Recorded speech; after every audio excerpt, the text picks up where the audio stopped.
आयपीओच्या बाजारामध्ये एक नवीन आयपीओ धडक मारतोय, पण एसएमई कॅटेगरी मधला आयपीओ आहे। आता ही कंपनी जी त्याचं नाव आहे राजपुताना बायोडिझेल्स। आता ही कंपनी आहे राजस्थानची, 2016 साली सुरू झालेली आहे। आता महत्त्वाची गोष्ट ही करते काय तर बायोफ्युल्स आणि इतर त्याच्यासारखे बाय प्रोडक्ट जसं की फॅटी ॲसिड असेल, ग्लिसरीन असेल यांचं ही कंपनी प्रोडक्शन करते।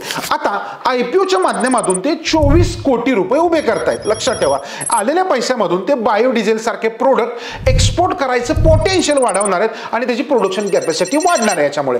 आता महत्त्वाची गोष्ट काय, हा पूर्णपणे एक फ्रेश इश्यू आहे की ज्याच्यामध्ये तो 26 नोव्हेंबरला ओपन होईल, 28 नोव्हेंबरला क्लोज होईल।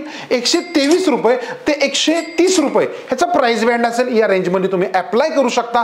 1000 शेअरचा लॉट असेल म्हणजे जवळपास 1,30,000 रुपये तुम्हाला मॅक्झिमम याच्यामध्ये इन्व्हेस्ट करावे लागतील आणि त्याच्यानंतर तो 3 डिसेंबर रोजी लिस्ट होईल। तर तुम्हाला काय वाटतं की हा राजपुताना बायोडिझेल कसा परफॉर्म करेल, खाली कमेंट करून सांगायला विसरू नका।